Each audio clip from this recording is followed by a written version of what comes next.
வாழ்க வளமுடன். வாழ்க வையகம், வாழ்க வையகம், வாழ்க வளமுடன். குரு வாழ்க, குருவே துணை.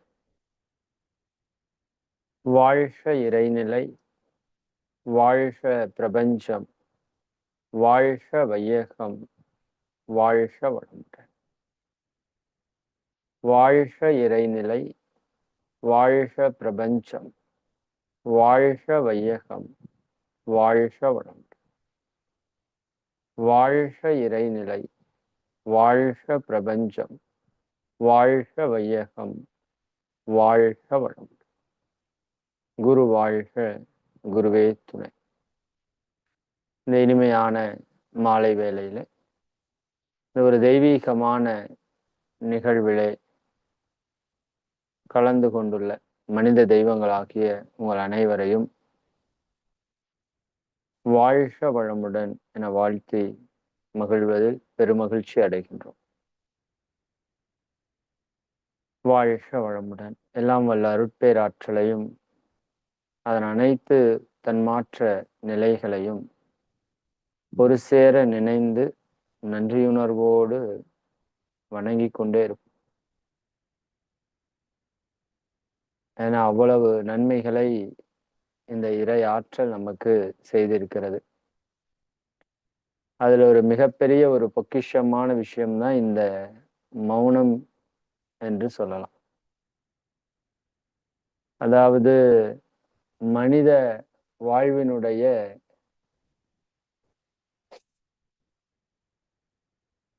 மனித வாழ்வு அப்படிங்கிறது இயற்கையினுடைய ஒரு மாபெரும் சிறப்பு என்று நாம பேசிக்கொண்டிருக்கிறோம் இல்லையா? மகரிஷி அவர்கள் முதல் கொண்டு எல்லா மகான்களும் சொல்லுகின்ற செய்தி, இந்த மனித பிறவி என்பது மிக மிக உயர்ந்தது, அரியது என்று சொல்றோம். அரிது அரிது மானிடராய் பிறத்தல் அரிதுங்கிறத பல ஆண்டுகளாக நம்ம கேட்டு வந்திருக்கோம்.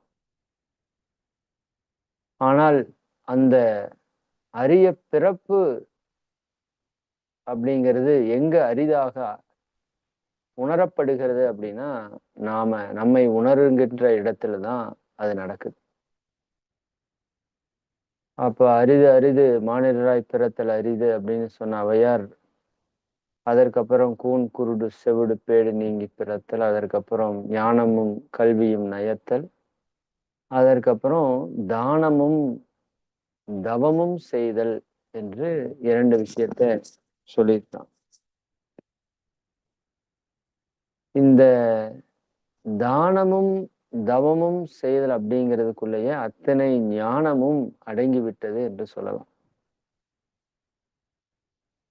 அதிலே தவத்திலே 2 தவங்கள் என்று மகரிஷி சொல்கின்றார். ஒன்று அகத்து தவம், அது நாம் செய்யக்கூடிய தியானம். இரண்டாவது புறத்து தவம் என்று ஒன்றை குறிப்பிடுகிறார். அது அறநெறி, ஒழுக்கம், கடமை, ஈகை என்ற வாழ்க்கை.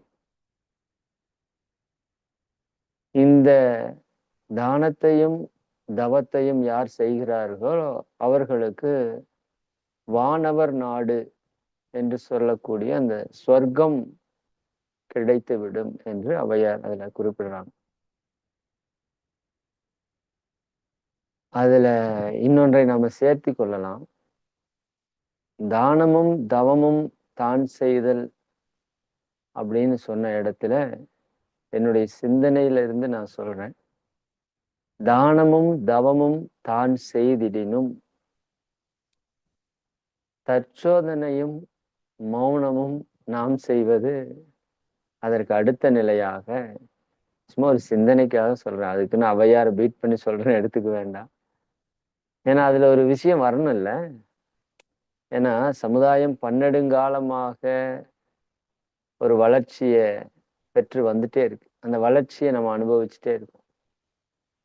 அப்ப அந்த தானமும் தவத்துக்குள்ள எல்லாம் அடக்கம்தான். ஆனால் அது ஒரு மைல்கல்லாக மகரிஷி அவங்க கொடுத்திருக்கிறது தற்சோதனையும் இந்த தவத்தையும் தற்சோதனையும் செய்யக்கூடிய மௌனத்தையும். இப்ப யாரு பெரும் பேறு பெற்றவர்கள் அப்படின்னு என்கிட்ட கேட்டா நான் சொல்லிடுவேன், இப்போ மௌனம் இருக்கிறதுக்கான வாய்ப்பு கிடைத்தவர்கள் பெரும் பேறு பெற்றவர்கள். ஆமா, அதற்கு மேல ஒண்ணும் சொல்றதுக்கு தெரியல எனக்கு. நான் அடிக்கடி சொல்லுவேன், இந்த பூமியில பிறக்கிறது பெருசு, மனுஷனா பிறக்கிறது அதை விட பெருசு. அதுல இந்தியால பிறக்கிறதோ, அதுல ஒரு ஆன்மீகம் சார்ந்த வாழ்க்கையில் இருக்கிறதோ, அதுல ஒரு ஞான மார்க்கத்தில் இருக்கிறதோ, அதுல ஒரு தெளிவான குருவை பிடிப்பதோ, அவருடைய பயிற்சியை முறையாக கற்பதோ, கற்ற பயிற்சிகளை முறையாக கடைபிடிப்பதோ அப்படின்னு நான் சொல்லுவேன். அந்த இடத்துலதான் நம்ம எல்லாரும் இருக்கிறோம். அதனால இந்த உலகத்தின் மிகப்பெரிய புண்ணியசாலிகள் யார் அப்படின்னு கேட்டா, நீங்க மார்த்தட்டி சொல்லலாம், நீங்கள் நானும் தான். இது ஒரு அகங்காரத்துல சொல்றது இல்ல. இது இயற்கையுடைய உண்மையை சிந்தித்தால் இந்த பிரபஞ்சத்துல இறைநிலை உச்சகட்டம். அதற்கு அடுத்ததான் நம்ம வணங்குறவங்க மகான்கள். இந்த கருத்தை நான் சில முறை பதிவு செய்திருக்கிறேன். அதற்கு அடுத்த நிலையில அதை உணர்வதற்கு பயணிப்பவர்கள் நீங்களும் நானும். அப்ப இந்த உலகத்தில் போற்றக்கூடியவர்களாக இருக்கிறதுல இறைவனுக்கு அடுத்தது குரு மகான்கள், அவர்களுக்கு அடுத்தது ஆன்மீகத்திலே உயர வேண்டும் என்று தீவிரமாக இந்த யோக பயிற்சிகளை செய்பவர்கள், அவர்களை யோகிகள் என்று நாம் சொல்றோம். நாம் எல்லாம் யோகிகள். அப்போ அந்த உயர்ந்த நிலையில நாம் எல்லாருமே இருக்கிறோம். அப்போ நம்ம வந்த நோக்கத்தை நாம அடையணும் அப்படின்னா அதற்கு ஒரே வழி பயிற்சி அப்படின்னு தெரியுது. அப்ப அந்த பயிற்சியில ஒரு உச்சகட்டமான ஒரு பயிற்சி தான் இந்த மௌனமாக நான் பார்க்கிறேன். என்னுடைய அறிவு கெட்டி நான் சொல்பவை எல்லாமே உங்கள் சிந்தனைக்கு சரிதானுங்களா? இந்த ஒரு வரி மிகப்பெரிய வரி. நாமும் பலமுறை கேட்டிருக்கிறோம். ஆனா நம்ம எவ்வளவு அதை கடைபிடிச்சோங்கிறது என்ன அளவுல கொஞ்சம் குறைவு. ஆனால் அது ரொம்ப முக்கியம்.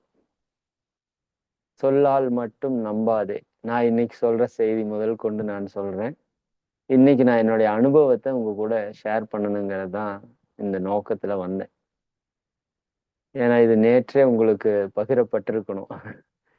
ஏன்னா அது நேரம் ஆக ஆக தன்மையில மாற்றத்தை ஃபீல் பண்ண முடியுது. இன்னைக்கு ஒன்றும் பெரிய மாற்றம் ஆகல. இருந்தாலும் எந்த க்ஷணத்துல வேணா மாற்றம் நிகழலாம் இல்லையா? அந்த தன்மை மாறிடும். அதனால சூட்டோட சூடா அதைய பகிர்ந்துடணும். அதனாலதான் இன்னைக்கு சில ஆசிரியர்கள் பேசுறது அவங்க எல்லாருமே மன்னிச்சுக்கணும். அவங்க நிகழ்ச்சி ஆக்சுவலா இன்னைக்கு நேற்றுக்கு அதை நம்ம பகிர முடியாததுனால இன்னைக்கு மாலையில இங்க பகிர்ந்துடலாம். ஏன்னா இது விட்டுட்டோம்னா அந்த இதைய அப்படியே கொடுக்க முடியாம போயிருமோன்னு ஒரு பயம். இன்னும் நல்லா உணர்ந்துட்டோம்னா அந்த பயம் வராது. மகான்களுக்கு அந்த பயம் வரப்போறது இல்லை. அவங்க 30 நாள் மௌனத்துல இருந்தாலும், மௌனத்திலேயே இல்லாம இருந்தாலும் அவங்க உணர்வு பெற்றுட்டாங்க. அப்போ அவங்க எப்ப பேசினாலும் பெற்ற உணர்வு தானே.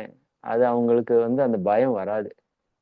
ஆனா எனக்கு இன்னும் அந்த பயம் வருதுனாலே இன்னும் கொஞ்சம் முழுமையில இன்னும் கொஞ்சம் மிச்சம் மீதி பாக்கி இருக்கு. இன்னும் 100% ஞானம் அப்படிங்கிறத அடையல அப்படிங்கிறது தெரியுது. அதெல்லாம் தான் இதனோட ஒரு ஒரு சின்ன விஷயம். அப்போ எனக்கு என்னன்னா, இப்போ கிடைச்சத உங்க கூட பகிர்ந்துக்கணும் அப்படிங்கிறது தான் இந்த நிகழ்வுடைய நோக்கம். அந்த விதத்துல நிறைய விஷயம் இருக்குது. சொன்ன மாதிரி 30 நாட்கள் 24 மணி நேரம், கிட்டத்தட்ட 720 மணி நேரம் பெற்ற ஒரு விஷயத்த இங்க 1 மணி நேரத்துல 60 மணி துளிகள்ல சொல்லணும் அப்படின்னா முடியாதுதான். அதுல ரொம்ப முக்கியமான சில விஷயங்களை மட்டும் உங்ககிட்ட பகிர்ந்துக்கிறேன். வரக்கூடிய காலங்கள்ல ஒவ்வொன்றா அந்த சிந்தனையை உங்ககிட்ட பகிர்ந்துக்கிறேன். ரொம்ப ரொம்ப முக்கியம் என்ன அப்படின்னா, அழகர் ஐயா நேற்றுக்கு ரொம்ப அற்புதமா அந்த விஷயத்த சொன்னாங்க. ஆக்சுவலா அந்த உரையெல்லாம் நாங்க மௌனம் தொடங்குறப்ப கேட்டிருக்க வேண்டிய உரை இல்லையா? ஆ, நிறைவு என்னைக்காவது கேட்கறதுக்கு இறைவன் கருணை புரிந்தான். அதுதான் ரொம்ப முக்கியம். ஒரு மௌனம்னா என்ன அப்படிங்கிறத மிக தெளிவான ஒரு விளக்கமாக அவங்க நாலா இறை ஞான ஆசிரியர்களும் நமக்கு தெளிவுபடுத்துறாங்க. அதுல ஏன் நம்ம மௌனம் இருக்கணும் அப்படிங்கிறத அழகர் ஐயா ரொம்ப அழகா சொன்னாங்க. நம்ம மற்ற நாட்கள்ல பண்ணக்கூடிய தியானங்கள் கொஞ்ச நேரம் தியானம் பண்றோம். மறுபடியும் நம்ம இயல்பு வாழ்க்கைக்கு வந்துடுறோம். அப்போ அந்த தியானத்தினுடைய ஆழத்தை நம்மால தொட முடியறதில்ல.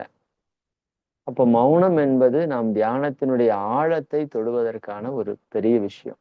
அது இந்த முறை மௌனத்திலையும் பல்வேறு விதமான தியான அனுபவங்களை நம்மால் பெற முடிஞ்சது. பிரபஞ்ச காட்சி, இறை காட்சி, ஆஹ் நான் யார் என்ற ஒரு தன்மை, நான் அறிவு என்கின்ற அந்த உண்மை உணர்தல், இதெல்லாமே ரொம்ப ஒரு தவத்தினுடைய ஒரு உச்சகட்டமான ஒரு தன்மைகள்லாம் நல்லா நிறைய உணர முடிஞ்சது. எல்லா அன்பர்களுக்குமே இது முடிஞ்சது. இது நான் பெரிதாக பேசுறதா நினைக்க வேண்டாம். ஆக்சுவலா இது எல்லாருக்குமே முடியும் தான். சரிங்களா? நான் நேற்றே சொன்னேன். அந்த நிறைவுரையில ஏதோ ஒரு செய்தியாவது சொல்லணும்னு சொல்லி, ஞானம் என்பது மிக மிக எளிது. சரிங்களா? அதுதான் உண்மை. ஆனா அந்த எளிதை நம்ம புரிஞ்சு கொள்றதுக்கு தான் நமக்கு ஒரு பக்குவம் வர வேண்டியதா இருக்கு. சரி, ஏன்னா நாம ரொம்ப கடினமா இருக்கிறோம், கடுமையா இருக்கிறோம் நம்ம இயல்புலயே. அப்ப எளிமையா புரிஞ்சுக்கிறதுக்கு நமக்கு ரொம்ப ரொம்ப நுட்பமா விளக்க வேண்டியதா இருக்கு. எனக்கு உண்மையாலுமே இந்த ஒரு 24, 25வது நாள் இருக்கு மௌனத்துல. அந்த அன்னைக்கு ஒரு பெரிய ஸ்பார்க். என்ன சொல்றது, இந்த ஏதோ ஒரு விஞ்ஞானி குளிச்சுட்டு இருக்கிறப்போ அவருக்கு ஏதோ தெரிஞ்ச உடனேயும் அந்த துணியை ஆடையே இல்லாம ரோட்ல ஓடிட்டு ஏதோ கத்திட்டு நான் கண்டுபிடிச்சிட்டேன், யுரேகா யுரேகா அப்படின்ட்டு ஓடுவாருன்னு சொல்லி நீங்க கேள்விப்பட்டிருக்கலாம் அந்த ஒரு விஷயம்.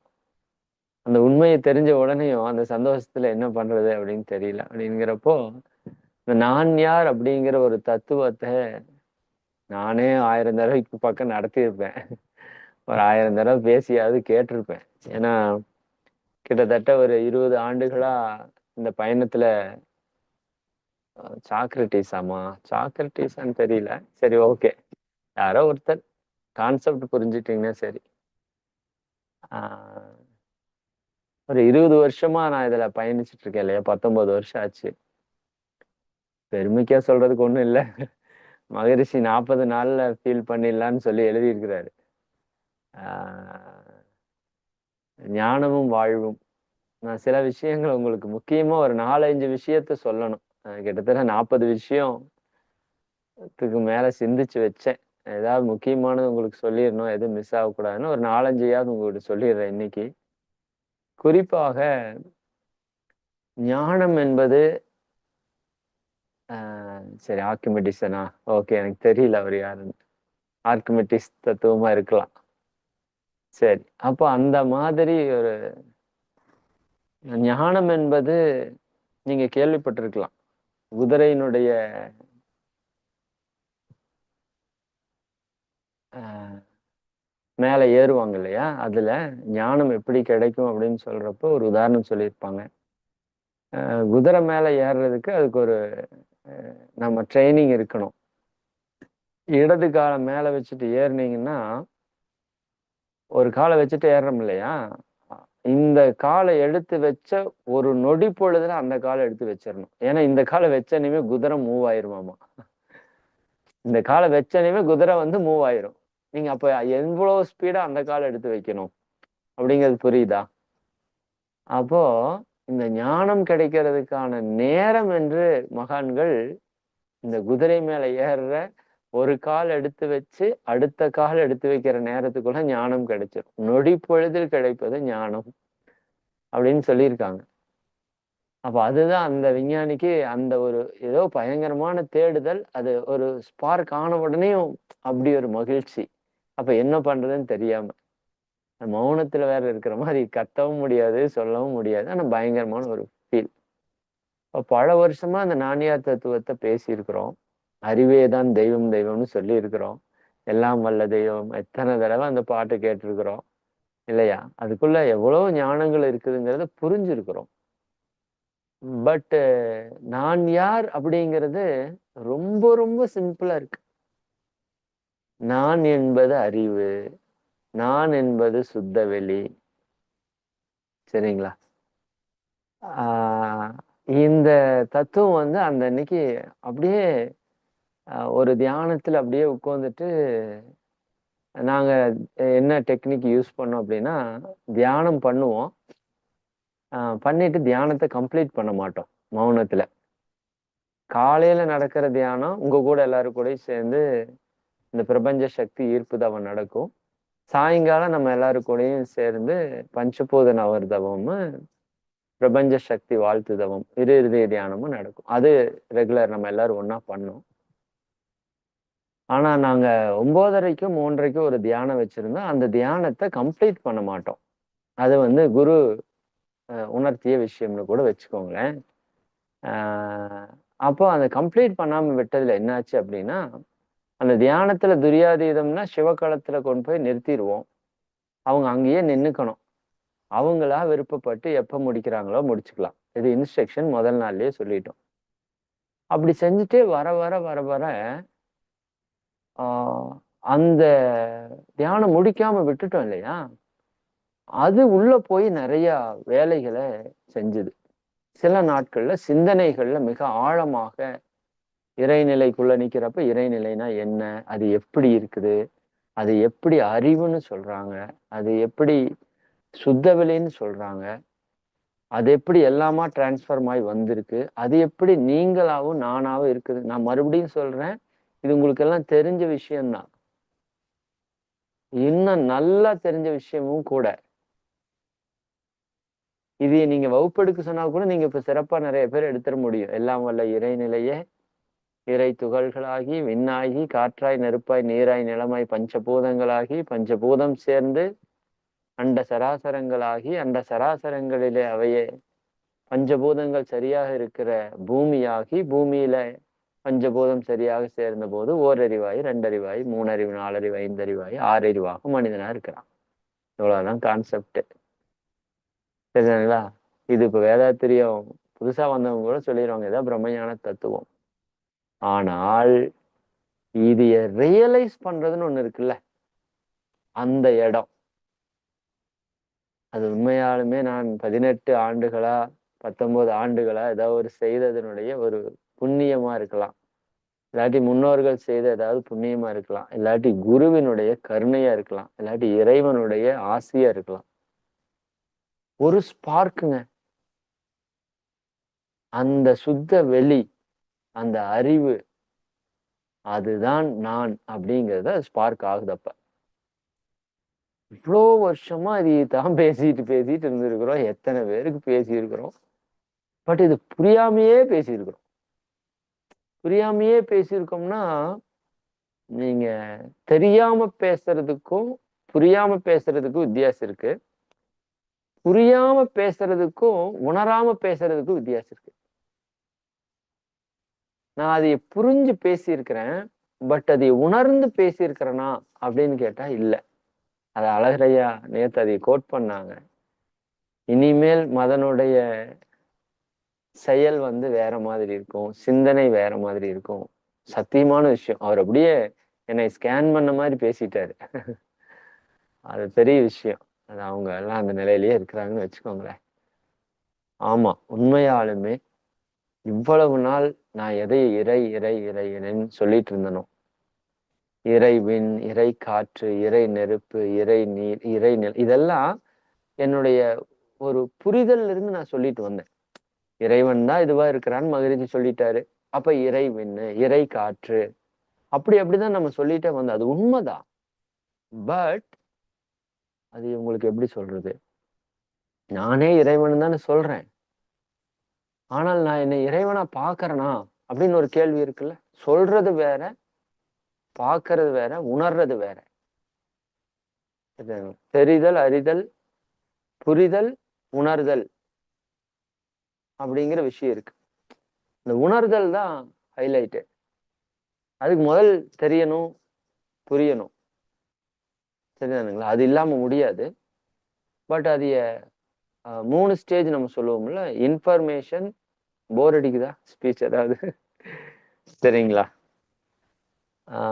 3 விஷயம் சொல்லுவாங்க. இன்ஃபர்மேஷன், கன்ஃபர்மேஷன், டிரான்ஸ்ஃபர்மேஷன் 3 விஷயம் சொல்லுவாங்க. எந்த ஒரு விஷயத்தை எடுத்தாலும் ஃபர்ஸ்ட் அது இன்ஃபர்மேஷனா நமக்கு வரும். அதை நாம சிந்திச்சோம்னா கன்ஃபர்மேஷன் ஆகும். அதுக்கப்புறம் நம்ம டிரான்ஸ்ஃபர்மேஷன் ஆகும். இந்த 3 ஸ்டேஜ் இருக்கு. இப்ப நான் இவ்வளவு வருஷமா நான் எப்படி இருந்திருக்கேன்னா, என்னோட அறிவு கேட்டு நான் சொல்றேன், ஜஸ்ட் இன்ஃபர்மேஷன்ல இருந்திருக்கிறேன். இந்த விஷயத்தை பொறுத்த வரைக்கும் நான் யார், நான் அறிவு, நான் தெய்வம், இறைவன் தான் எல்லாமா இருக்கிறான். அதுல ஜஸ்ட் இன்ஃபர்மேஷனா இருந்திருக்கிறேன். ஆனால் இந்த மௌனத்திலே அது கன்ஃபர்மேஷன் ஆயிடுச்சு. இதுதான் அந்த மௌனத்தினுடைய வெரி ஹைலைட்டா நான் வந்து ஃபீல் பண்றது இதுதான். சரிங்களா? அப்ப இப்ப என்ன ஆயிருச்சு, அந்த தவத்துல சிந்தனையில ஆழ்ந்து செல்ல செல்ல நான் யார், நான் யார், நான் யார் அப்படிங்கிறத கேட்க கேட்க மகரிஷி அவர்களுடைய தத்துவ விளக்கங்களும் அந்த தவத்தினுடைய ஆழமும் சேர்ந்து நான் அது சிந்தனைக்குள்ள செல்லும் போது அது தெளிவா சொல்லிருச்சு. நீதான் இறைநிலை, நீதான் பிரம்மம், நீதான் தூய வெளி, நீதான் அறிவு. அப்ப இறைநிலையே தான் நீயாக இருக்கிறது, இறைநிலையே தான் அனைத்துமாக இருக்கிறது. இப்படின்னு மகரிஷி சொன்ன தத்துவங்கள் எல்லாமே இப்ப வேற மாதிரி புரியுதுங்க. எப்படிதான் சொல்றதுன்னு தெரியல. இந்த அரிதோறும் அரிதோறும் அறியாமை கண்டட்டார் அப்படின்னு சொல்லுவாங்க இல்லையா? ஒன்றை தெரிஞ்சுக்க தெரிஞ்சுக்கதான் நமக்கு எவ்வளவு அறியாமை இருக்குதுன்னே தெரியுது. அப்ப இத்தனை வருஷமா எனக்கு ஒண்ணுமே தெரியல. இப்பவுமே தெரிஞ்சுதான் தெரியல. பட் இப்ப தெரிஞ்ச அனுபவத்தை வச்சு இத்தனை வருஷமா நான் தெரிஞ்சுக்கிட்டது ஒண்ணுமே இல்லை. இப்பதான் அது தெரிஞ்சிருக்கிறேன். எத்தனை ஆசிரியர்கள் எத்தனை இடத்துல நடத்தி இருக்கிறாங்க. அறிவே தெய்வம், நான் யார் தத்துவம். ஆனா அந்த ஸ்பார்க் ஆன உடனே இதுதான் நான், இந்த சுத்த வெளிதான் நான், அதுதான் எல்லாமா இருக்குது அப்படிங்கிறது ஒரு ஸ்பார்க் நடக்குதுங்க. நடக்கும், எல்லாருக்குமே நடக்கும். சரிங்களா? அது நம்ம எவ்வளவு தீவிரமா பயிற்சியும் முயற்சியும் பண்றோமோ அந்த அளவுக்கு சீக்கிரமா நடக்கும். சரிங்களா? அந்த ஸ்பார்க்கு இந்த மௌனத்துல எனக்கு கிடைச்சது. நிச்சயமா எல்லாருக்கும் கிடைக்கும். மறுபடியும் சொல்றேன், எனக்கு கிடைச்சது பெருசுன்னு நான் சொல்லல. அது ரொம்ப ரொம்ப சிம்பிளாவும் இருக்கு. எனக்கு அட இதைய உணர்றதுக்கு தான் இவ்வளவு கஷ்டமா அப்படின்னு ஆயிப்போச்சு. அத ஃபீல் ஆகுறப்ப அட இதைய வந்து 19 வருஷமா இது ஏன் நான் உணரல அப்படின்னு அதுக்கு ஏதோ ஒரு கர்மாவோ ஏதோ தடையா இருக்குதுன்னு வச்சுக்கோங்களேன். இல்ல என்னுடைய முயற்சி குறைவா இருக்குதோ அல்லது என்னுடைய சிந்தனை தன்மை குறைவா இருக்குதோ அதெல்லாம் முன்வினை பயனா இருக்கலாம். பட் அதை உணர்றப்ப அட இவ்வளவு ஈஸியா, இறை உணர்வுங்கிறது இவ்வளவு எளிமையா, நான் யாருன்னு புரிஞ்சுக்கிறது இவ்வளவு எளிமையா, உண்மையாலுமே அவ்வளவு எளிமையா இருக்குது. பட் இதுக்கு ஏன் நம்ம இவ்வளவு கஷ்டப்பட்டோம் அப்படின்னா அதுதான் முன்வினை பயனோ நம்ம மற்ற விஷயங்களோ நாம் அதை அடையிறதுக்கு ஒரு தடையை கொடுத்து இப்போ வந்து அதைய புரிய வச்சிருக்கு. இன்னும் ஒரு படி மேல போய் எது ஒண்ணுமே ஈஸியா கிடைச்சிட்டாலும் அதுக்கு வேல்யூ இல்லைல்ல. உண்மைதானே? ஒரு கல்யாணம் நடக்கணும், எனக்கெல்லாம் டக்குன்னு கல்யாணம் ஆயிடுச்சு. அதனால கூட அது மேல ஒரு வேல்யூ இல்லாம கூட இருக்கலாம் எனக்கு. சரிதானுங்களா? ஆனா கஷ்டப்பட்டு ஒருத்தர் கல்யாணம் பண்றாருன்னா அது ரொம்ப வேல்யூவா பார்ப்பாரு இல்லையா? குழந்தை டக்கு டக்குன்னு பிறந்துருச்சுன்னு வச்சுக்கோங்க, வேல்யூவே இருக்காது. இதே கஷ்டப்பட்டு ஒரு குழந்தை பிறந்துச்சுன்னா அதுக்கு பெரிய வேல்யூ இருக்கும். சரிங்களா? அது எனக்கு இந்த மௌனத்துல நான் 30 நாள் மௌனம் இருக்கல ஆக்சுவலா. 3 நாள் இருக்கிறதுக்கான சூழல் இல்ல. என்னோட வாழ்க்கை துணை லதா அவங்களுடைய அன்னையார். அவங்க என்னோட அப்பாவோட உடன் பிறந்த சகோதரி. அத்தை. சரிதானுங்களா? அவங்க இறைநிலை அடைஞ்சுட்டாங்க. 7வது நாள் ஹாஸ்பிட்டல். 8, 9, 10 அந்த 3 நாள் வந்து மௌனம் இருக்க முடியல. மௌனம் அப்போ நிறைவு பண்ணிட்டு வந்து தான் அப்புறம் மறுபடியும் தொடர்ந்து மறுபடியும் இருந்தேன்னு வச்சுக்கோங்களேன். அப்ப என்னன்னா, இறைவன் பல்வேறு விதமான கஷ்டங்கள குடுத்து தான் இந்த அனுபவத்த நமக்கு குடுக்குறான். என்னன்னா அவன் டெஸ்ட் பண்றான். இந்த மௌனத்திலேயே நீ உட்கார முடியுமா? அப்படிங்கிறதுக்கு நெறைய சோதனைகள். அது ஒரு நாளே நான் பேசணும். போன இது உட்கார்ந்த மாதிரி, அ இந்த மௌனம் இருக்கிறதுக்கு முன்னாடியும் கிட்டத்தட்ட ஒரு 4, 5 பெரிய இன்சிடென்ட்ஸ் நான் மௌனமே இருக்க முடியாத மாதிரியான சூழல். நடுவுலயும் இதுவுமே அத்தை அவங்க தவறுனதுமே மௌனம் நின்னு போயிருமோ கூட நெனச்சேன். பட் ஆனா இறைவனோட கருணை 3வது நாளே அந்த காரியம் முடிஞ்சோனயுமே அடுத்த நாள்ல இருந்தே மௌனம் இருக்கிறதுக்கான சூழல் வந்துருச்சு. அப்ப என்னன்னா, இந்த கஷ்டங்கள் எல்லாமே நம்மளை பக்குவப்படுத்துறதுக்காக தான் வருதுங்கிறத முதல்ல நம்ம அண்டர்ஸ்டாண்ட் பண்ணணும். அது எனக்கு என்னன்னா, இந்த மார்கழியில இறையுணர்வு பெற்றணும் அப்படிங்கிறது தான் நோக்கம். 2 நோக்கம் எப்பவுமே நம்ம மௌனம் இருக்கிறப்ப. நாம இறையுணர்வு பெறணும். உலக மக்கள் எல்லாரும் இறையுணர்வு பெறணும். இந்த 2 தான் நோக்கம். வேற எந்த நோக்கமும் இல்ல. அப்ப உலக மக்கள் எல்லாரும் இறையுணர்வு பெற்றாதான் உலக சமாதானம், அமைதி எல்லாமே முழுசா வரும். அப்ப உலக மக்கள் எல்லாரும் பெறணும்னா, அதுக்கு நாம் பெறணும். நாம் பெறாம அது குடுக்கறது வந்து முழுமையா குடுக்க முடியாது இல்லையா?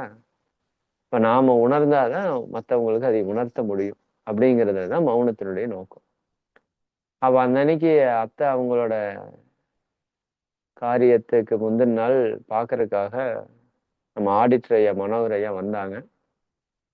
வந்துட்டு இறைநிலை எப்படியெல்லாம் அந்த ஞானத்த குடுக்குது பாருங்களேன். பக்கத்தால அவங்க லதா அவங்க அக்கா பொண்ணு ஆடிட்டருக்கு படிக்கிறாங்க. அவங்க கிட்ட வந்து அவர் பேசிட்டு இருக்காரு. சிஏ பண்ணிட்டு இருக்காங்க அந்த பொண்ணு. பிரார்த்தனா அவங்க பேரு. சிஏ பண்றாங்க. சிஏக்கு அவங்களுக்கு கொஞ்சம் பயம். சிஏன்னா எல்லாருக்குமே கொஞ்சம் பயம் இருக்கும் இல்லையா? அப்போ அவங்க சொல்லிட்டு அவரு ஒரு 1 மணி நேரத்துக்கு மேல அவர் நெறைய நல்லா கைடன்ஸ் பண்ணி, ஒரு டெஸ்ட் எல்லாம் வச்சு எல்லாம் பண்ணிட்டு, அவர் ஒரு விஷயம் சொன்னாரு பாருங்க. நான் அப்போ அவர் வந்து ஒரு 2 மணி நேரத்துக்கு மேல ஆச்சு. நான் வெளிய போயிட்டு அப்புறம் தான் வர்றேன். ஆனா அதுவரைக்கும் அவர் இருக்காரு. அவங்க கூட பேசிட்டு இருக்காரு. எனக்கே ஆச்சரியம். சரி, அவங்க ரொம்ப பிஸியான பெர்சன். ஆனா அப்போ ஒரு வார்த்தை சொல்றாரு பாருங்க. சிஏ படிக்கிறதுல ஃபெயில் ஆனாதாம்மா நல்லது அப்டின்னாரு. இது மிகப்பெரிய ஒரு ஞானம். இறைவன் எங்க எப்படி ஞானத்த குடுப்பான்னே சொல்லவே முடியாது. சிஏல நீ ஃபெயில் ஆனா தான் நல்லதுன்னாரு. அவரு ஃபர்ஸ்ட் அட்டெம்ப்ட்ல ஆல் இந்தியா ரேங்க்ல வந்துட்டாரு அவரு. ஆனா, நாம எப்ப ஃபெயில் ஆகுறோமோமா, அப்பதாம்மா நல்லா படிச்சு இன்னும் நெறைய அனுபவத்த, அறிவ நம்ம சேர்த்திக்க முடியுமா. அதனால சிஏல ஃபெயில் ஆகுறத பத்தி நீங்க கவலையே பட வேண்டாம். சந்தோஷமா ஃபெயில் ஆகுங்கன்னாரு. எனக்கு அப்போ வந்து அப்போ அந்த ஞானம் அடைதல்லயும் கொஞ்சம் லேட் ஆகுறது நல்லது தானோ! இல்லையா? உண்மையா யோசிச்சு பாருங்க. டக்குனு ஞானம் கிடைச்சிருச்சுன்னா, இவ்வளவு ஆராய்ச்சிகள், இவ்வளவு சிந்தனைகள் அது எல்லாமே இருக்காது. நான் உங்களுக்கு 2 நூல அறிமுகப்படுத்துறேன் உங்களுக்கு. இதெல்லாம் மிஸ் பண்ணிறக்கூடாதுன்னு கையிலேயே வச்சிருக்கேன் நானு. ஃபர்ஸ்ட் நூல் நம்ம பங்காரு ஐயா பலமுறை சொல்லியிருக்கிறாரு. ஆ இந்த நூல் தெரியுதா இல்லையா? ஞானமும் வாழ்வும். நேரா தெரியுதா? மகரிஷி அவங்களோட ஒரு மிக ஒரு அற்புதமான புத்தகம். ஞானமும் வாழ்வும் அப்படிங்கிற ஒரு புத்தகம். நோட் பண்ணி வச்சுக்கோங்க. ஞானமும் வாழ்வும் புத்தகம். மகரிஷியோட சென்டர்ஸ் எல்லாத்துலயுமே கிடைக்கும். அதுக்கு அடுத்தது மனவளக்கலை தொகுப்பு 1 அப்படிங்கிற புத்தகம். சரிங்களா? தெரியுதா? மனவளக்கலை தொகுப்பு 1. எனக்கு மாறி தெரியிற மாரி தெரியுது. கண்ணாடியில தெரியிற மாதிரி. மனவளக்கலை தொகுப்பு 1. இந்த 2 நூல் போதுங்க நம்ம ஞானம் அடைகிறதுக்கு. சீரியஸா சொல்றேன்.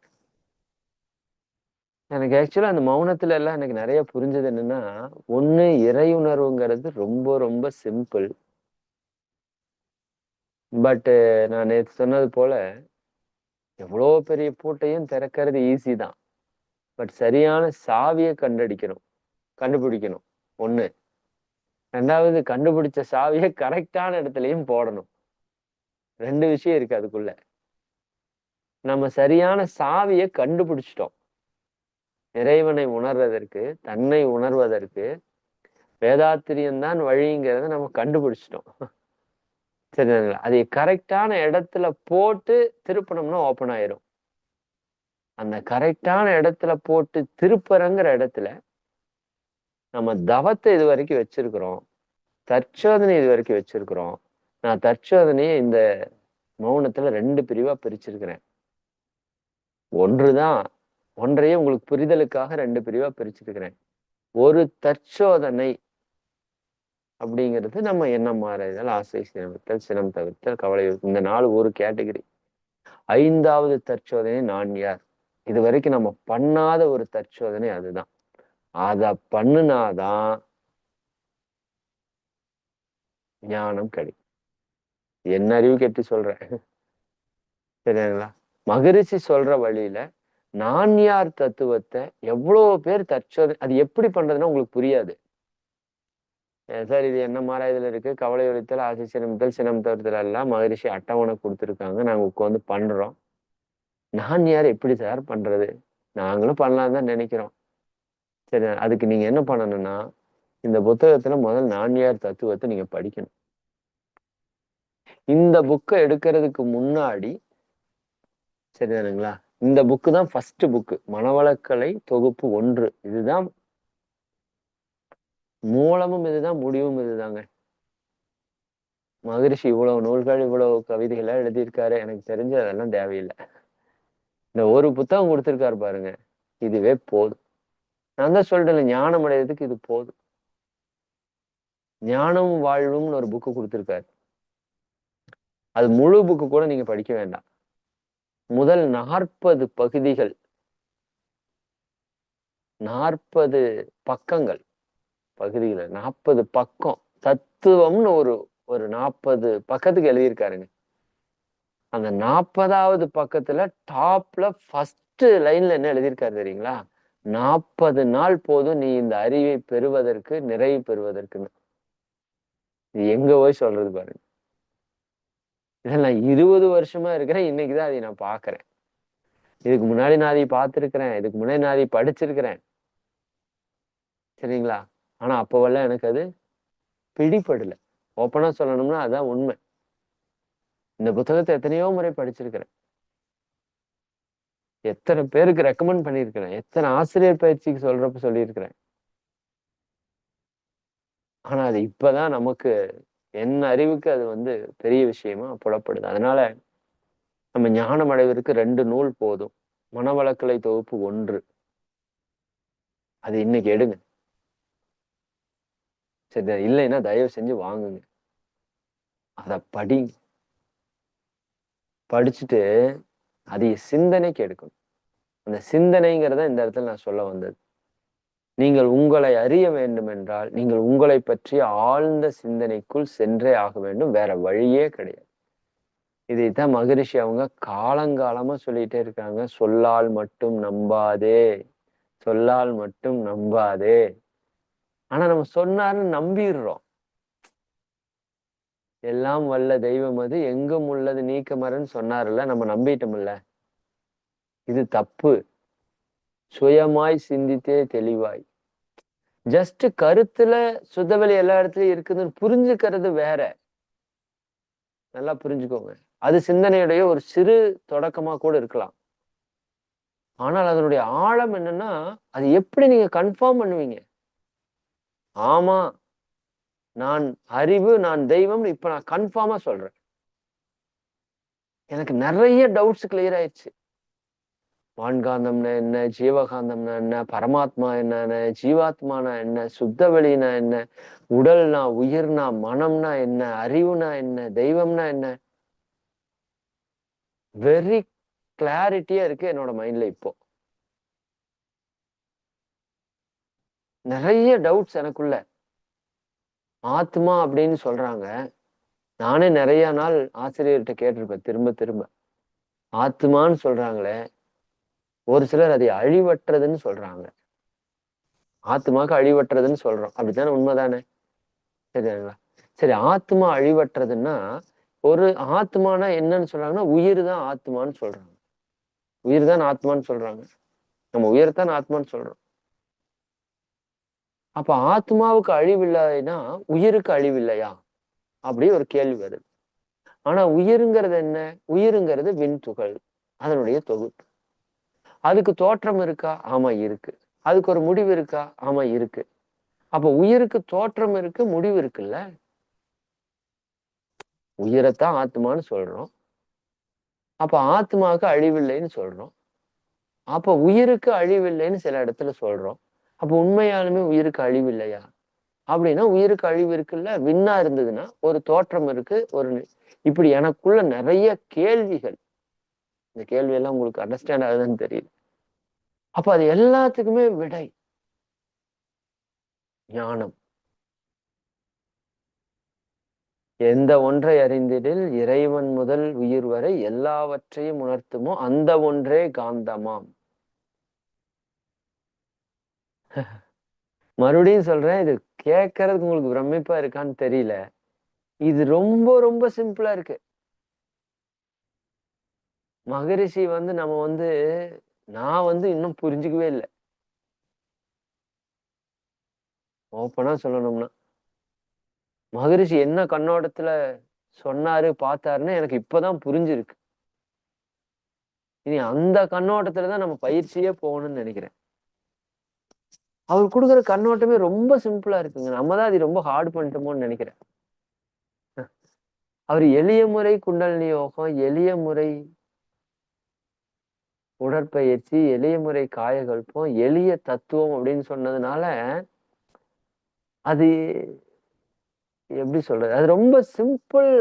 ஆமா சிம்பிள் தான். பட் அது என்ன செய்யணுமோ அது செஞ்சிருது. சரிதானுங்களா? இப்ப இங்கிருந்து நீங்க மாட்டு வண்டியில போகணும் டெல்லிக்கு அப்படின்னா, எவ்வளவு சிரமப்படணும் நீங்க. பட் ஃபிளைட் ஏறுனா 1 ஹவர்ல கொண்டு போய் விடுறானா? 2 ஹவர் 3 ஹவர்ஸ்ல விட்டுறான் இல்லையா? 2ம் சேம் தான். இலக்கு ஒண்ணுதான், அடைஞ்சாச்சு. ஆனா மாட்டு வண்டியில போற கஷ்டப்பட்டு தான் நான் டெல்லி போவேன்னு சொன்னா என்ன பண்றது? இப்ப மகரிஷி ஃபிளைட் குடுத்துட்டாரு, இறைவனை உணர்றதுக்கு. 40 நாள் போதுங்க. எனக்கு தெரிஞ்சு இனிமேல் நம்ம பயிற்சி அந்த மாதிரி தான் போகணும். சும்மா வழவழ கொல கொலவெல்லாம் தேவையில்ல. நெத்தி அடியா பேசுறாரு. அப்படியே அசந்து போயிட்டு அந்த நான்யார் தத்துவம் வர்றப்ப, நம்மளுக்கு உண்மையாலுமே எனக்கு ஏன் துரியாதீதத்தை இப்படி அமைச்சிருக்காருன்னே நான் இது வரைக்கும் பெருசா கேள்வி. மகரிஷி சொன்னாரு துரியாதீத்துக்கு போறோம். அதுல ஏன் ஆக்னி வச்சாரு, துரியம் வச்சாரு, அதுக்கப்புறம் ஏன் மற்ற ஸ்டெப் வச்சு துரியாதீதம் வச்சாரு தெரியல. தெரியல, உண்மையாலுமே தெரியல. ஏன் என்ன மாதிரி வச்சாரு, ஆசை சிரமத்தை வச்சாரு, சிரம தவத்தை வச்சாரு, கவரை விதத்தை வச்சாரு, நான்யார் தத்துவம் வச்சாரு. எனக்கு தெரியலைங்க. இவ்வளவு நாள் தெரியல. ஆனா இப்போ ஒரு தெளிவு. இவ்வளவுதாங்க ஆன்மீகம், இவ்வளவுதாங்க ஞானம். சரிங்களா? அப்படிங்கிறத ரொம்ப ரொம்ப சிம்பிளா புரியவும் வச்சுட்டாரு, உணரவும் வச்சுட்டாரு. குருவனுடைய கருணைக்கு அளவே இல்லை அப்படிங்கிறதெல்லாம் இந்த மௌனத்துல உணர முடிஞ்சது. ஒவ்வொன்னையும் அவர் தாங்க நடத்துறாரு. ஓப்பனா சொல்லணும்னா, நாமெல்லாம் சும்மா கருவி. கம்முன்னு இருந்தா நல்லா பயன்படுத்துறாரு. தன்முனைப்போடு இருந்தா தூக்கி போட்டுறாரு, அவ்வளவுதான். நாம ஒண்ணுமே இல்லைங்க, எல்லாமே அவருதான் பண்றாரு. அத நிதர்சனமா ஃபீல் பண்ண முடியுது. மௌனத்துக்கு போறப்ப எந்த பிளானும் இல்ல, எந்த திட்டமிடுதலும் இல்ல. மௌனத்துக்கு போயாச்சு. என்னோடது என்ன ஒரே கண்டிஷன் என்ன, நீங்க யாரு வேணா வந்து மௌனம் இருந்துக்கலாம், உங்க சௌரியத்துக்கு இருந்துக்குங்க, சுதந்திரமா இருங்க, வாய் மட்டும் பேசக்கூடாது, செல்போனை கொடுத்துருங்க, அவ்வளவுதான் கண்டிஷன். இப்படிதான் ஸ்டார்ட் பண்ணும்.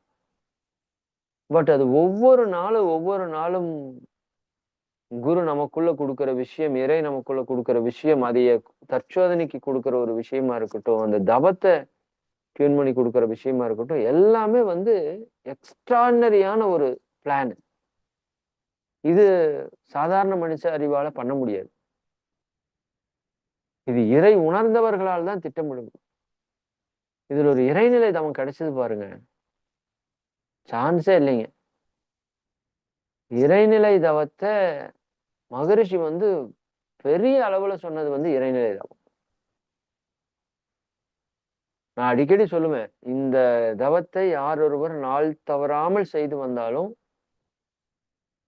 அவருடைய அகத்துணர்வாக இறை காட்சி வந்தே தீரும்னு எழுதியிருக்காரு. அப்படிதான் தவமே முடிப்பாரு. நீங்க அந்த தவம் பண்ணீங்கன்னா தெரியும். பட் அந்த தவத்தை வேற லெவல்ல அவர் சொல்லியிருக்காரு. அது நமக்கு இன்னும் புரியவே இல்லை எனக்கு. அங்க வந்த மௌனத்துல இருந்து அத்தனை பேருக்கு அது புரிஞ்சுது. அந்த விளக்கத்தினுடைய வீடியோ அப்பதான் என் கையில கிடைக்குது. 25வது நாளோ என்னவோ நினைக்கிறேன். அப்பதான் அது கிடைக்குது எனக்கு. இதெல்லாம் மிராக்கிள்ங்க. நான் சொல்றது உங்களுக்கு எப்படி எடுத்துக்கிறீங்கன்னு தெரியல. இதெல்லாம் மிராக்கிள்ஸ். அதிசயங்கள் நிகழ்ந்ததுன்னு சொல்லணும். சரிங்களா? அப்போ அந்த குரு தான் எல்லாமே பண்றாங்க. அப்போ வெரி வெரி சிம்பிள். ஞானம்ங்கிறது மிக மிக எளிதுதான். ஆனா அது புரியிறப்பதான் தெரியாது எளிதுன்னு. நானே இவ்வளவு நாள் கஷ்டப்பட்டுட்டு தான் இருந்தேன். இல்லையா? அடைஞ்சிரணும். இப்போ ஓரளவுக்கு அடைஞ்ச மாதிரி இருக்கு. 100% ஞானம் அடைஞ்சிட்டேன்னு நான் சொல்லல. சரிங்களா? ஆனால் அத டேஸ்ட்ட பார்த்துட்டேன். நான் யாருங்கிறத நீங்க உணர்ந்துட்டாலே, இந்த டேஸ்ட்டுக்கு நீங்க உள்ள வந்துட்டீங்கன்னு அர்த்தம். அப்ப அச்சீவ்மென்ட் மிக சீக்கிரமா நடக்க போகுதுங்கிறது, நான் பக்கமா நெருங்கிட்டேன்னு எனக்கு ஃபீல் வந்துருச்சு.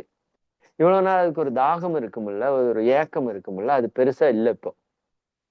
சரி புரிஞ்சிருச்சு. இதுதான் அந்த என்ன சொல்றது? ஒரு நுனி பிடிச்சுட்டேன். இன்னொரு நுனிய பிடிக்கிறது கஷ்டமே இல்ல. இதுல போனா பிடிச்சிடலாம். நீங்க எல்லாரும் அந்த ஒரு நுனிய பிடிச்சிடலாம். அத நான் தனியா ஒரு வகுப்பா உங்களுக்கு அத மட்டும் எடுக்கிறேன். நான் யார் அப்படிங்கிறத, அது பெருசா ஒண்ணும் இல்ல. அது நான் ஒரு இதா வேற ஏன் போடுவானே? முடிஞ்சா இப்பவே சொல்றேன். டைம் இருந்ததுன்னா, அத சொல்லிரணும். எப்படியாச்சும் உங்களுக்கு வந்து டைம் ஆயிருச்சு இல்லையா? 7:30 கண்டிப்பா முடிக்கணும். இன்னொரு நாள் சொல்றேன். சரிதானுங்களா? ஏன்னா 8 மணிக்கு கண்டிப்பா படுக்கணும். இது மௌனத்துல நான் எடுத்திருக்கிற சங்கல்பம். பல ஆண்டா எடுத்துட்டு இருக்கிற சங்கல்பம். இந்த வருஷம் எதுக்காகவும் அதை விட்டுக் கொடுக்கிறதா இல்ல. சரிங்களா? போன வருஷம் மௌனத்திலேயே நெறைய உணர்வுகள் கிடைத்தது. நெறைய ஞானங்கள் கிடைத்தது. 140 ஞானங்கள எழுதி வச்சிருந்தேன். பட் அது எவ்வளோ லைஃப்ல அப்ளை பண்ணி அந்த நிலைக்கு வந்தேன் அப்படிங்கிறது வந்து ஆ கொஞ்சம் கேள்விதான். ஏன்னா, அந்த தியானத்துல நல்லா மௌனத்துல ஆழ்ந்து போயிட்டேன் போன வருஷம். ஆனா அது வந்ததுக்கு அப்புறம் அதை தக்க வைக்கல நானு. போன வருஷம் நான் பண்ண பெரிய தவறு. பயிற்சிகள்ல கொஞ்சம் ஏற்றம், இறக்கம், தொடர்ந்து மௌனம் நான் என்னைய மௌனத்துல ஆட்படுத்திக்காதது, இப்படி சில தவறுகள் செய்துட்டேன். சரிங்களா? 5ல் அளவு முறை, கொஞ்சம் தூக்கத்துலலாம் அளவு முறை கடைபிடிக்காதது.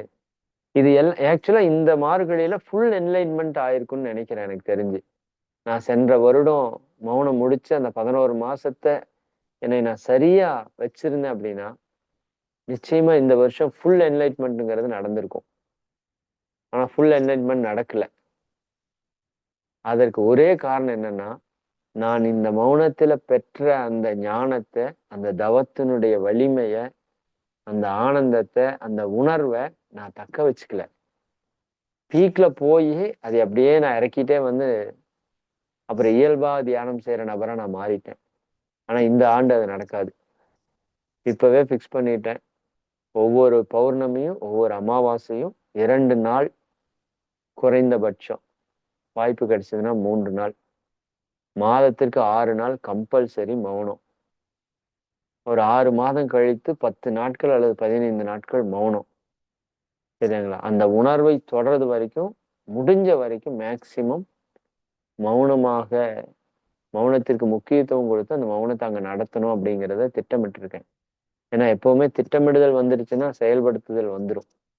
அதனால நெறைய விஷயம் வந்து இயற்கை வந்து உணர்த்தி இருக்கு. நான் ஒரு 2, 3 விஷயத்த உங்க கூட ஷேர் பண்ணேன்.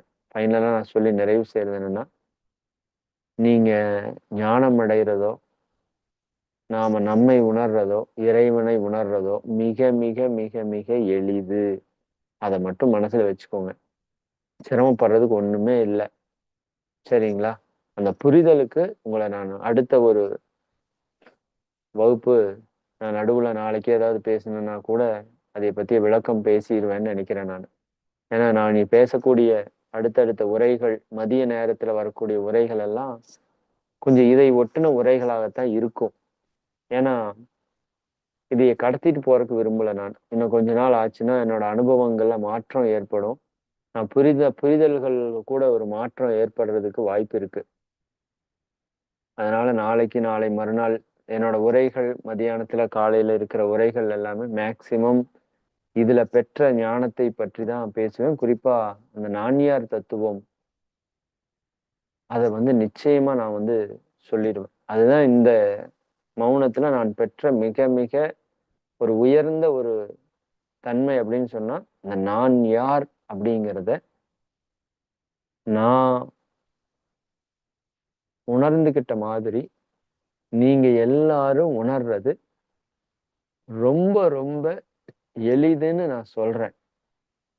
எளிதுன்னு மட்டும் மனசுல வச்சுக்கோங்க. சரிங்களா? அது இத்தன நாள் எனக்கு நெறைய ஆசிரியர்கள் சொல்லி, இத்தன வருஷத்துக்கு அப்புறம் இன்னைக்கு தான் அது உணர்த்தப்பட்டிருக்குது. உணர்ந்துட்டு அதை உணர்த்தும்போது, உங்களுக்குள்ள அது உணர்ந்துரும் அப்படிங்கிற நம்பிக்கை எனக்கு இருக்கு. நல்லா புரிஞ்சுக்கோங்க. இந்த நூலுல மகரிஷி அவங்க உணர்ந்தத சொல்லியிருக்கிறாங்க. புரியுதா இல்லைங்களா? அப்ப மகரிஷி உணர்ந்தத சொல்லியிருக்கிறாங்க. நான் உணர்ந்தத படிச்சேன். அந்த உணர்ந்தத சிந்திச்சேன். அந்த உணர்வுக்கு மிக எளிமையா என்னை கூட்டிட்டு போயிருச்சு. அவ்வளவுதான் சொல்லணும். சரிங்களா? அப்ப அது வந்து ரொம்ப, ரொம்ப எளிமைன்னு புரிஞ்சுக்கோங்க. ரொம்ப சிரமமெல்லாம் பட வேண்டாம். ஒண்ணே ஒண்ணு மனசுல வச்சுக்கோங்க. சரிங்களா? மகரிஷி திரும்ப, திரும்ப சொல்ற ஒரே விஷயம், 2 ஒழுக்க பண்பாட ஃபாலோ பண்ணுங்க. பட் இதைய தொடாம நம்ம ஃபாலோ பண்றதுங்கிறது நடக்காது.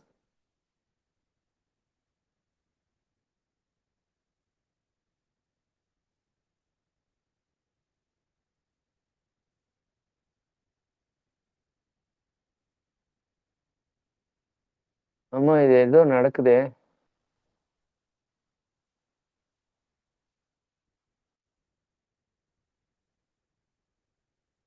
ஆமா, இதுல ஸ்க்ரீன்ல ஏதோ நடக்குது. என்னன்னு தெரியல எனக்கு கண்டுபிடிக்கிறதுக்கு.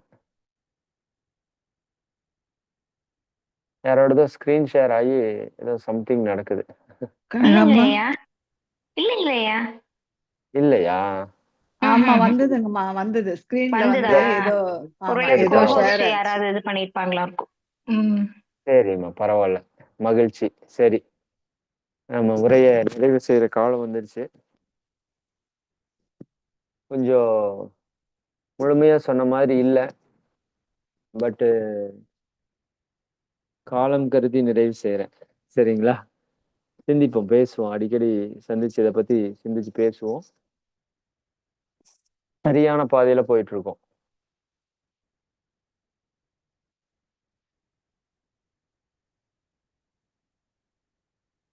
பயப்படவே வேண்டாம்.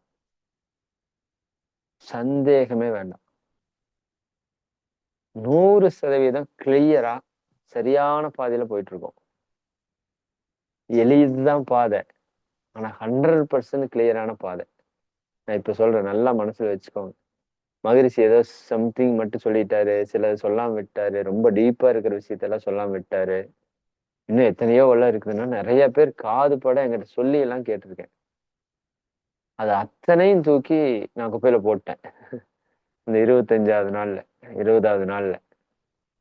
எல்லாத்தையும் சொல்லிட்டாருங்க. எல்லாத்தையும்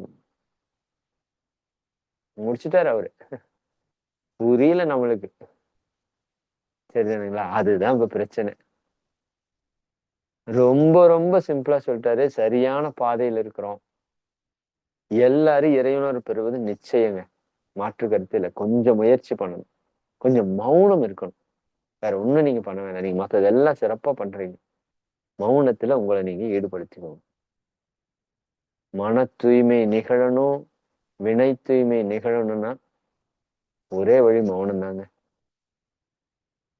ரொம்ப சீக்கிரமா வந்துடலாம். நான் அதான் போன வருஷம் சொன்னேன். 18 வருஷத்தை வீணாக்கிட்டுனே இந்த 30 நாள் உட்காராம. சரியா? இந்த தடவை அதே தான் சொல்றேன்.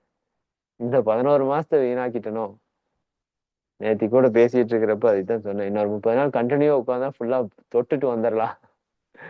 ஃபுல்லா முடிச்சுட்டு வந்துடலாம் அப்படின்னு. அப்படி கூட எண்ணம் இருக்குது. ஏன்னா குருஜீஃப் அவங்க சொல்றப்பதான் சொல்லுவாங்க, உன்னை உணர்ந்துரு முதல்ல, அப்புறம் என்ன வேணா செய். சரிதானா? முதல்ல உன்னை உணர்ந்திருப்பா. அதுதான் நீ வந்த நோக்கம். அப்புறம் நீ என்ன வேணா செய்ய, உன்னை யாரு என்ன கேட்க போறான்? வந்த வேலை முதல் வேலை முடிச்சிரு அப்படின்னு அவர் சொல்லுவார். அந்த மாதிரி. ஆனா ஒரு பக்கம் கடமை செயல் அப்படிங்கிறதையும் மகரிஷி வந்து ரொம்ப ஸ்ட்ராங்கா சொல்லியிருக்காங்க. சரியா? ஆனா இப்போ ஒரு புரிதல் வந்துருச்சு. இவ்வளவு நாள் நான் செய்த கடமை செயல் சேவையில ஞானத்தை அடைவதற்கான ஒரு தன்மை இருந்தாலும், இனி அந்த போக்கு வந்து முற்றிலுமாக மாறிடுன்னு நினைக்கிறேன். அந்த கைடன்ஸ் எல்லாமே உங்களுக்கும் சொல்றதுக்கு நிச்சயமா முயற்சி பண்றேன். அதனால மிக சரியான வழியில போயிட்டு இருக்கோம். மிக எளிமையான வழியா இருக்குதுன்னு எடுத்துக்க வேண்டாம். மௌனம் இருக்கிறதுக்கு எல்லாருமே முயற்சி பண்ணுங்க. மகரிஷி சொன்ன மாதிரி, மோன நிலையின் பெருமையினை யார் எவருக்கு முன் படர்ந்து வாயாலே சொல்லக்கூடும். யாரு வந்து உங்களுக்கு சொல்ல முடியும்? அவரே சொல்லிட்டாரு. சரிங்களா? மோனத்தில் அறிவு தோய்ந்து பிறந்தால் முன்வினையும் பின்வினையும் நீக்க கற்கும். மோன நிலை தவறாது கடமையாற்ற வெற்றி, அமைதி, நிறைவு, மகிழ்ச்சி உண்டாம். அது கிடைச்சிருச்சுங்க. அவ்வளவுதான். வெற்றி, அமைதி, நிறைவு, மகிழ்ச்சி எல்லாம் கிடைச்சிருச்சு. என்ன கேட்டா, நான் இன்னைக்கு எப்படி இருக்கிறனோ அப்படி எல்லா நாளும் இருந்தா போகுதுன்னு நினைக்கிறேன். இந்த பிறந்த நாள், திருமண நாள் எல்லாம் வாழ்த்துவாங்களே, இன்னைக்குமா நீ எப்பவுமே சந்தோஷமா இருன்னு. சரிங்களா? நான் இன்னைக்கு வந்து நார்மல் லைஃப்ல எப்படி இருந்தனோ, எப்படி இருக்கிறனோ அப்படி எப்பவுமே இருந்தா போதுங்கிற அளவுக்கு வந்துருச்சு.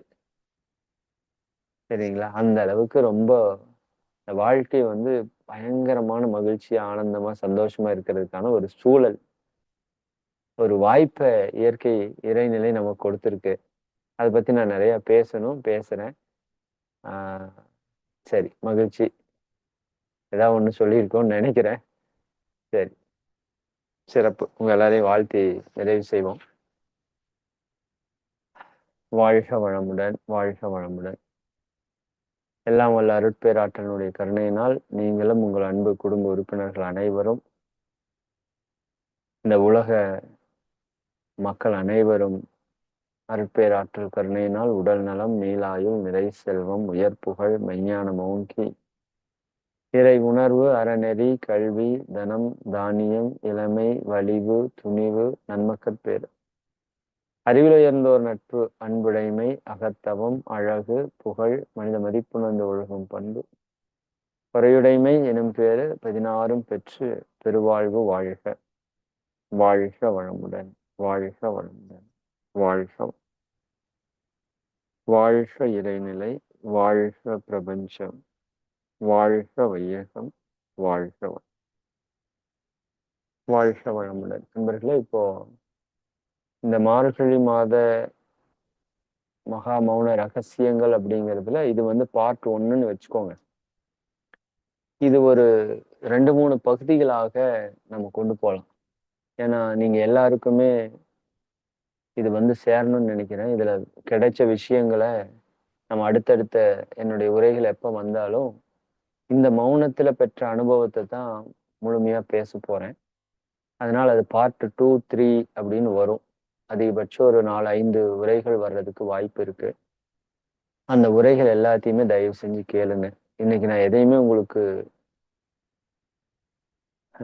ஒன்ன மட்டும் எடுத்து முழுசா சொல்லல. அப்படியே அள்ளி சிலவற்றை அப்படியே தெளிச்சிட்டு போயிருக்கேன். இதில் ஒவ்வொன்றிலையும் விஷயத்தை எடுத்து தனித்தனியா கொஞ்சம் பேசினா உங்களுக்கு இன்னும் ஒரு ஆழமான ஒரு புரிதல் நிகழும்னு நினைக்கிறேன். அதனால நீங்க அந்த உரைகளை வாய்ப்பு இருக்கிறப்போ யூடியூப்லயோ நேர்லயோ ஜூம்லயோ வந்து டைரக்டா கேளுங்க. என்னுடைய அடுத்த உரைகள் எப்போ வந்தாலும் அது இதை ஒட்டி தான் இருக்கும். எப்பவுமே இந்த 7:30க்கு நம்ம நிகழ்ச்சி முடிச்ச உடனேயும் இந்த அன்பர்களுடைய அனுபவ உரையெல்லாம் வைப்போம். இந்த முறை அது வேண்டாம். அடுத்த முறை நம்ம வைத்துக் கொள்ளலாம்.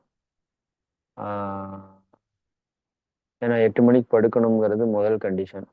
என்ன ஆனாலும் சரி 8:30 மணிக்கு இறையுணர்வு கிடைக்கும், 8 மணிக்கு படுக்காதேன்னு சொன்னா இனிமேல் இறையுணர்வே வேண்டாம். ஏன்னா இந்த 5 அளமுறையிலையும் நம்மளோட பயிற்சியை சரியா முறையா செய்யறதுலையும் இந்த ரெண்டையும் செய்யறதுக்கு அடிப்படையா இருக்கிற நேர மேலாண்மையிலையும் இயற்கையோட இணைந்து வாழ்ற இந்த 4 விஷயத்துக்குள்ளதான் ஞானத்துக்கான அத்தனை விஷயம் அடக்கமா இருக்கு. இந்த 4ஐயும் ஸ்கிப் பண்ணிட்டு போய் நம்ம எங்கேயும் ஞானத்தை அடைய முடியாது. சரிங்களா? அதனால இந்த மார்கழி மாதம் 30 நாள் நம்ம செய்த பயிற்சி அப்படிங்கிறது பக்தி மார்க்கத்தில் இருக்கிறவங்க 30 நாள் விட்டுட்டு 31வது நாள் கோட்டர்கடையில போய் நிக்கிற மாதிரி இல்லை. சரிங்களா? இது 365 நாளும் செய்யறதுக்காக 30 நாள் நம்மளை பழக்கப்படுத்தி இருக்கிறோம். சரிங்களா? அப்போ 31வது நாள் இதை விட்டுட்டு ஓடுறதுக்காக நம்ம பண்ணல. 30 நாள் என்னை டியூன் பண்ணிட்டேன். புரியுதா இல்லைங்களா? 30 நாள் என்னை பழக்கப்படுத்திட்டேன். அப்ப இந்த பழக்கம் சுடுகாடு வரைக்கும் வரணும். சரிங்களா? 365 நாளும் மார்கழி மகாவிரதம் இருக்கிறவன் தான் ஞானி யோகி. புரியுதா இல்லைங்களா? அப்ப ஏதோ முடிஞ்சிருச்சு அப்படின்னு எடுக்க வேண்டாம். அதனால நீங்க தொடர்ந்து பயிற்சி செய்யுங்க. தொடர்ந்து 5 அளவுமுறை ஸ்ட்ரிக்டா கடைபிடிங்க. நல்லதுன்னு தெரிஞ்சிருச்சா உயிரே போனாலும் அதை விடாதீங்க. கெட்டதுன்னு தெரிஞ்சா அதை செய்ய வேண்டாம். சரிங்களா? 5 அளவுமுறை கடைபிடிங்க. 5 பயிற்சி கூட 6வதான உச்சகட்ட பயிற்சி மௌனத்தையும் எவ்வளோ நாளும் தொடர்ந்து இருக்கிறதுக்கு மாசம் இருக்கிறதுக்கு முயற்சி பண்ணுங்க. சரிங்களா? நேர மேலாண்மையை திட்டமிட்டுக்கோங்க. இயற்கையோட இணைஞ்சு வாழுங்க. கூடிய விரைவில் இறையுணர்வை நீங்க எல்லாருமே எய்துவது சத்தியம், நிச்சயம். அடிச்சு சொல்றேன், கன்ஃபார்மா நம்ம அடைஞ்சிட முடியும். அடுத்த வருடங்கிறப்ப இப்ப நமக்கு கிடைச்ச தெளிவுல பயணிச்சோம்னா அடுத்த வருஷம் அதிகம், மிக அதிகம். அதனால நிச்சயமா எல்லாரும் அடைய முடியக்கூடிய ஒரு இதுதான். சரி, அதனால இன்னைக்கு நான் உங்க கூட மற்றவங்க எல்லாரும் கூடயும் பேச முடியல. நாளைக்கு காலையில் நம்ம என்ன ஒரு பிளான் பண்ணியிருக்கோம்னா, காலையில 7:30க்கு வேண்டாம், 10 to 1 நாளைக்கு காலையில 10 மணியிலிருந்து 1 மணி வரை இந்த மார்கழி மாதத்துல மௌனத்துல கலந்துகிட்டோ அல்லது காலையில பிரபஞ்ச சக்தி தியானத்துல கலந்துகிட்டோ உங்களுக்குள்ள ஏற்பட்ட மாற்றங்களை நீங்க எல்லாருமே வந்து தயவு செஞ்சு ஷேர் பண்ணுங்க. இது ரொம்ப ரொம்ப எல்லாத்திட்டையும் ரொம்ப ரெக்வெஸ்டா நான் வந்து கேட்டுக்கிறேன்.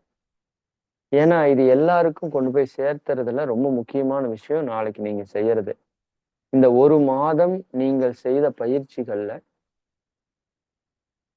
நீங்க இருந்த மௌனத்துல இப்ப நான் எப்படி என்னோட அனுபவத்தை ஷேர் பண்ணணும், அப்படி உங்களோட அனுபவத்தை எல்லாம் நீங்க வந்து ஷேர் பண்ணுங்க. நாளைக்கு ஒரு நாள்ல முடிஞ்சதுன்னா முடிச்சுக்கலாம், இல்லாட்டி நாளானைக்கும் அதையவே நம்ம கண்டினியூ பண்ணலாம். ஏன்னா உங்களோட அனுபவம் ரொம்ப ரொம்ப முக்கியம். அது இன்னும் சில விஷயங்களுக்கு எனக்கு தேவையாம இருக்குது.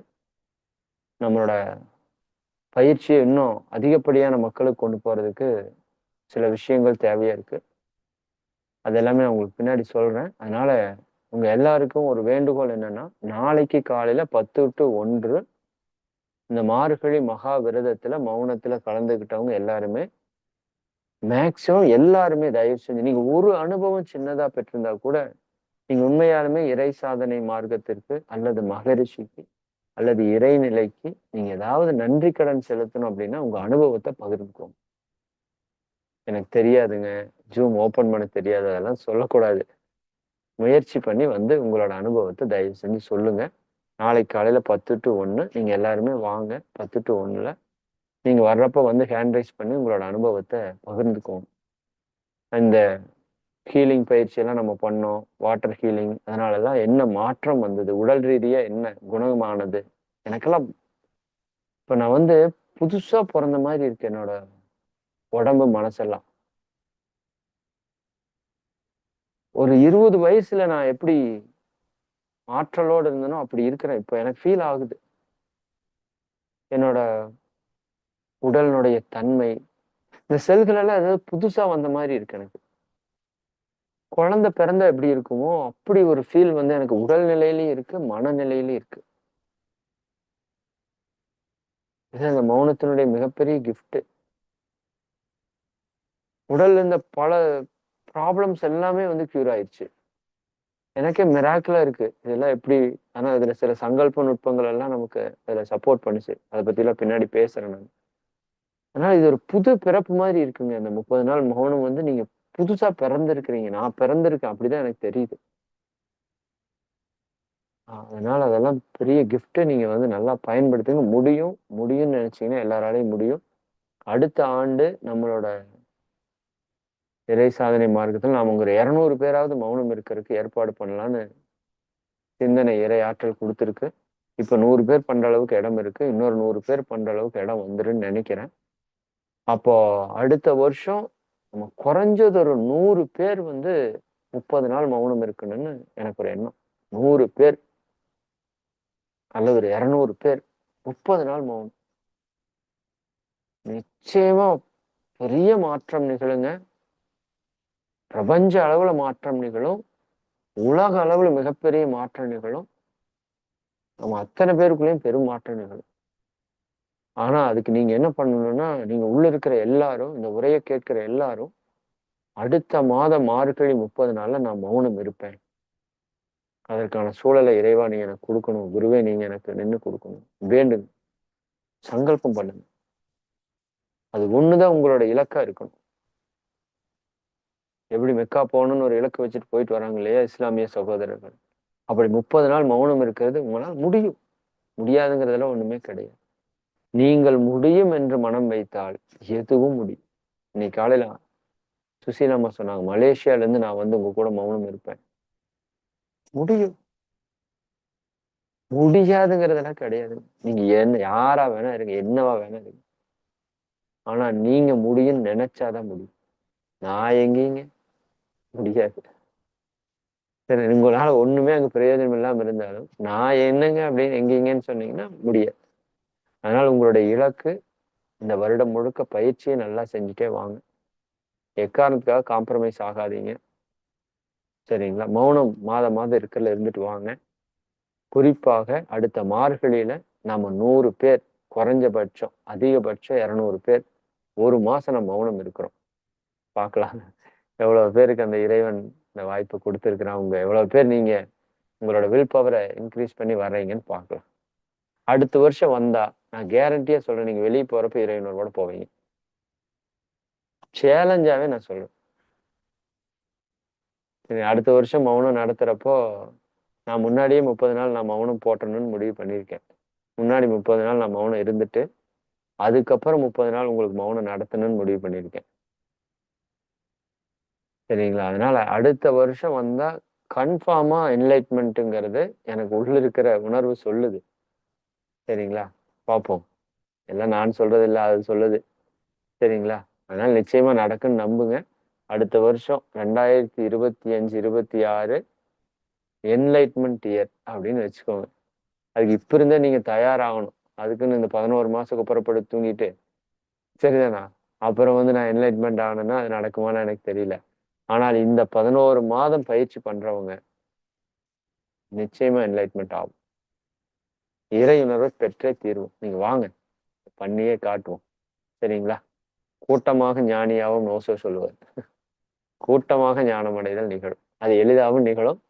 சரி, நன்றி. மிக்க நன்றி. சிறப்பா செய்வோம். காலம் கருதி நான் நிறைவு செய்யறேன். நீங்க வாழ்த்து நிறைவு பண்ணிருங்க. வேற ஏதாவது அன்பர்கிட்ட பேசணும்னா நாளை காலையில 10 to 1 நான் முழுசா இருப்பேன் ஜூம்ல. நீங்க வாய்ப்பு இருக்கிறவங்க உள்ள வந்து கலந்துக்கலாம். நன்றி, ரொம்ப நன்றி. வாழ்க வளமுடன். ஐயா நன்றிங்க ஐயா, மிக்க நன்றி. ஐயா, உங்க மார்கழி மாதம் முழுவதும் இந்த ஒரு மாத காலம் எத்தனை தடைகள் வந்தாலும் எண்ணிய முடிதல் வேண்டும் அப்படி அந்த வகையில அந்த திண்ணிய நெஞ்சத்தோடு அந்த தடைகள் எல்லாம் எதிர்த்து தொடர்ந்து மௌனம் கடைபிடித்து அந்த பெயர்பட்ட ஒரு மகா மௌனத்தோட மகா ரகசியங்கள்ல ஒரு சில ரகசியங்களை மட்டும் இன்னைக்கு நமக்கு ஐயா அவங்க கொடுத்தாங்க. அந்த மௌனத்தின் மேன்மையும் எண்ணத்தோட வலிமை, நாம அந்த எண்ணத்தை ஸ்ட்ராங்கா போட்டா அடுத்த வருஷம் நாம எல்லாமே ஞானிதான் அப்படின்ற அந்த எண்ணத்தோட வலிமை வல்லமையும் மௌனத்தின் மேன்மை இதெல்லாம் ஐயா சொல்லியிருக்காங்க. ஞானம் பெறுவது ஒரு நொடியிலே நமக்கு கிடைக்கும். அந்த குதிரை மேல ஏறுறது அந்த ஒரு உதாரணம் சொல்லி நமக்கு சொன்னாங்க. ஐயா இந்த மௌனத்துல ஹைலைட்டா ஒண்ணு சொன்னாங்க. அதெல்லாம் கொஞ்சம் நம்மளும் அதை சிந்தித்துதான். ஆனா அது நம்ம அந்த இன்ஃபர்மேஷன் தகவலை தெரிஞ்சு அந்த தெரிதல்ல தான் இருக்கிறோம். ஐயா அவங்களுக்கு ஒரு ஸ்பார்க் அந்த கன்ஃபர்மேஷன் எனக்கு ஆச்சு அப்படின்னு சொன்னாங்க. இது ரொம்ப மிகவும் எளிமையாக உள்ளது, உங்களுக்கும் அது கிடைக்கும் அப்படின்னு ஐயா மறுபடியும் சொல்லும்போது ஒரு நம்பிக்கை எங்களுக்கும் கிடைக்கும், நாங்களும் ஞானம் பெறுவோம், நாங்களும் மௌனத்துக்கு நாங்க எல்லாம் ஒன்னா உட்காரணும்னு நாங்க பிளான் பண்ணியிருக்கிறோங்க ஐயா. ஐயா அப்புறம் அந்த 2 புத்தகம் சொன்னாங்க, ஞானமும் வாழ்வும் மனவளக்கலை தொகுப்பு, இது 2ம் படிக்கணும். அப்புறம் 5 அளவு முறை, அதை சரியா கடைபிடிக்கணும். மௌனம் தான் நமக்கு இருக்கணும் நம்ம பிளான் பண்ணாலும் மௌனம் நம்ம இருக்க மாட்டேங்கிறோம். அப்ப அந்த மௌனம் நம்ம இருக்கணும். தற்சோதனை அவைமொழிலேருந்து அந்த தற்சோதனை மௌனம் நம்ம சேர்த்துக்கிடணும்னு சொல்லியிருக்காங்க. சிறப்பா இன்னைக்கு நமக்கு இந்த மௌனத்தின் மகா ரகசியங்களை பற்றி சொன்ன இறை ஆசிரியர் இறை மதன் ஐயா அவர்களை நாம் துரிய நிலையில் நின்று வாழ்த்தி மகிழ்வோம். இறை ஆசிரியர் இறை மதன் ஐயா அவர்கள் வாழ்க வளமுடன். இறை ஆசிரியர் இறை மதன் ஐயா அவர்கள் வாழ்க வளமுடன். இறை மதன் ஐயா அவர்களும் அவர்களின் உலக குடும்பத்தினர்கள் அனைவரும், உலக குடும்ப உறுப்பினர்கள் அனைவரும் அருட்பேராற்றல் கருணையினால் உடல் நலம், நீலாயுள், நிறை செல்வம், உயர் புகழ், மெய்ஞானம் ஓங்கி அனைத்து மக்களும் ஞானம் பெற வாழ்க